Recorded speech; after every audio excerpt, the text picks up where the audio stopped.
Primeiro, a gente tem que compreender a Bíblia como documentos históricos que foram construídos ao longo de séculos. Talvez a gente tenha aquela compreensão que ela chegou até nós como a gente conhece hoje, esse livro com uma capa dura, com um zíper bonitinho que enfeita as nossas casas. Mas é um resultado de documentos que foram escritos por autores diferentes, em lugares diferentes, em tempos diferentes. Quando a gente vê a Bíblia deste formato que você enunciou, se torna uma leitura um pouco analfabeta. Não estou dizendo que é a seu respeito, mas é um risco de muitos cristãos, inclusive, pegarem textos isolados das Sagradas Escrituras e tirarem conclusões. A exegese bíblica, que é a ciência, e a exegese é uma ciência que estuda a Bíblia, se pauta na arqueologia, em autores, ao povo que esses documentos são destinados, e ela tem um trabalho muito sério e minucioso também de interpretar estes textos. Nós não podemos pegar um texto separado.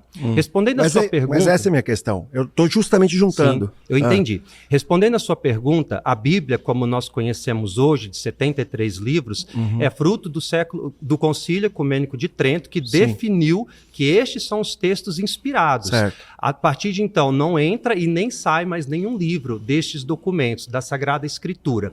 Só que até ela chegar a essa compreensão, e isso já foi nos primeiros séculos do cristianismo, daquilo que era inspirado e daquilo que não era inspirado, foi uma construção literária que demorou muito tempo.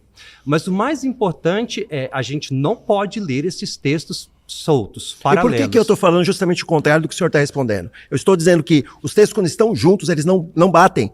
E a escolha dos concílios que vocês tiveram, através da violência do Império Romano, destruiu grupos como, por exemplo, os gnósticos, que tinham outros textos, que tinham lógica, razão, coletividade construída, e vocês simplesmente colocaram fogo neles através do Papa Pio I, que definiu que aqueles grupos não deveriam existir. Eu estou falando o contrário do senhor. A minha pergunta, padre, não é isso que o senhor disse. A minha pergunta é justamente oposta. Por que todos esses concílios pegaram textos contraditórios que só tinham em comum apoiar o Império Romano, apoiar o poder de dominação da Igreja Católica, e os outros cristãos foram isolados? Esse é meu ponto. E eles se contradizem.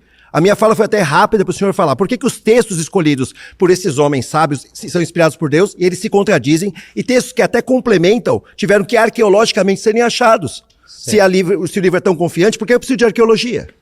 Em primeiro lugar, não foi a Igreja Católica que definiu, principalmente falando do Antigo Testamento, quais seriam os livros inspirados. A gente herda uma tradição que é judaica, muito antes do cristianismo de Jesus Cristo. Então não tem base, por exemplo, você falar que é a partir da queda do Império Romano que a Igreja definiu quais os livros que seriam inspirados. Eu estou falando dos evangelhos, só o Concílio de Nicéia em 50. Tá bom, agora a gente está resumindo mais, né? A Sagrada Escritura de uma forma geral. Sim. Os evangelhos que nós consideramos como inspirados hoje são 4 evangelhos, até porque a Igreja não podia associar a palavra de Deus textos alegóricos demais. E você deve concordar, então, que neste momento se torna... Como Apocalipse, por exemplo. Apocalipse é um texto não é inspirado. alegórico. Não é alegórico. O meu ponto, a minha pergunta, padre, que não está sendo respondida, e meus amigos precisam falar também, é simples. Por que os textos se contradizem? Vamos lá. O Apocalipse, né, que não é evangelho, tá? Evangelho só tem 4, que é Mateus, Marcos, Lucas e João. Evangelho significa boa nova, boa notícia, que falam da vida de Jesus. O texto do Apocalipse... Ó, você vai ver que comigo não tem esse... Tuxê! Pode cut.